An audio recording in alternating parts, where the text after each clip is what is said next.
Welcome to the Explainer. Today we are piecing together the puzzle of one of the world's most peculiar and frankly wonderful creatures.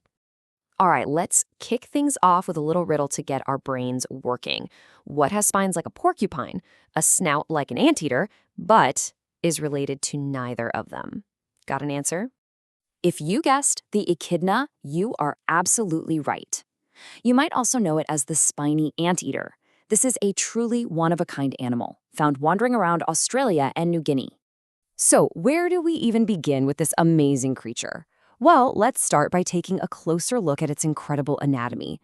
It's like it was built from a spare parts bin, but every part is perfect. Every single feature here is a purpose-built tool. Those spines? They're basically just super tough, modified hairs made of the same stuff as our fingernails. That long snout is both its nose and its mouth, packed with sensors to find food. And check out those legs. The front claws are for digging, while the hind feet actually face backward, acting like perfect little shovels to push away all the dirt. And you know, all these tools are for a life lived mostly alone. Unlike animals that live in big groups, echidnas are true solitary survivors.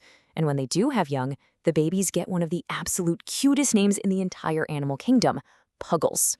So even though they look like this funny mashup of a porcupine and an anteater, they're really in a class all their own. Sure, they share some traits here and there, but when you look at their family tree, they're not closely related to these lookalikes at all. They're totally unique. Okay, so let's talk about dinner time. You've got this creature with a snout, but no jaw to speak of and zero teeth. So what in the world does it actually eat?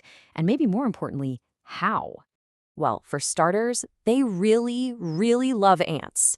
A study over in Tasmania found that a whopping 96% of echidna droppings contained ants. It's pretty clear that's their favorite food. But hold on, it's not just ants. This shows you how flexible they really are. While ants make up over half their diet, they're not picky eaters. They're opportunistic foragers, which means they'll happily munch on juicy scarab beetle larvae, moth larvae, or pretty much whatever other bugs they can find. And this is the genius of how they eat without any teeth. First, they just use those powerful claws to bust open a termite mound or a rotting log. Then, out comes this super long, sticky tongue. It just flicks in and out, zapping up all the insects. And finally, they just grind everything up between the back of their tongue and the roof of their mouth. It's a perfect system, no teeth required. Okay, but now we get to the single most bizarre, most surprising piece of this whole puzzle. This is the one trait that truly makes the echidna so incredibly special in the world of mammals. You see, echidnas belong to this super exclusive club called monotremes, and when I say exclusive, I mean it. The only other member is the platypus. That's it. They are the only two mammals on the entire planet that lay eggs. And the process itself is just wow. A female echidna doesn't have a permanent pouch like a kangaroo. Nope, she basically just creates one when she needs it by tightening her tummy muscles. She then lays one little leathery, grape-sized egg right into it. The egg stays warm in there for about 10 days, and then the baby puggle hatches. So, the little puggle hatched. What's next? Let's follow its amazing journey from this tiny, almost helpless little thing into a full-blown, independent, spiny echidna. And first off, can we just appreciate that name? It's not a chick, not a cub, it's a puggle. How great is that? And when I say tiny, I mean unbelievably tiny. A newborn puggle weighs less than half a gram. To give you some perspective, you would need 8 of them just to match the weight of a single small coin. That's just wild.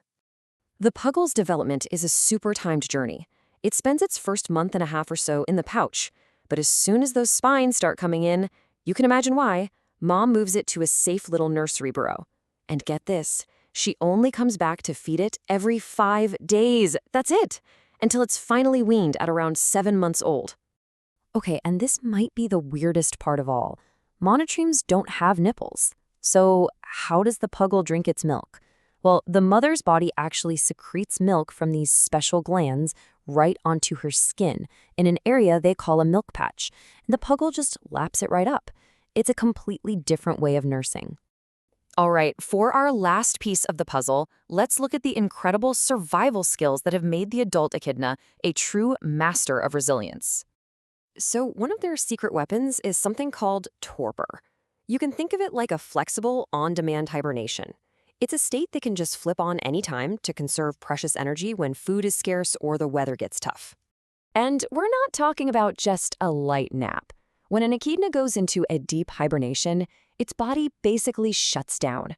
I mean, its body temperature can drop to just 4 degrees Celsius, and its heart rate, it can slow down to just 4 beats per minute. That is some next-level metabolic control. This incredible ability to go into torpor leads to maybe their most amazing survival trick of all. So how does a small, slow-moving animal possibly survive something as devastating as a wildfire? It's an absolutely ingenious strategy. When a fire approaches, an echidna doesn't try to outrun it. It digs.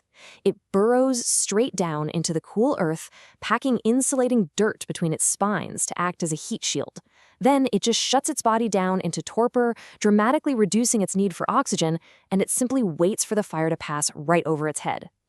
So there you have it, a solitary, spiny, egg-laying mammal that can literally wait out a fire. The echidna is a living puzzle, a creature that combines so many strange and wonderful traits into one resilient little package. It proves that nature is absolutely full of surprises, and it leaves us wondering what other amazing stories are out there, just waiting to be discovered.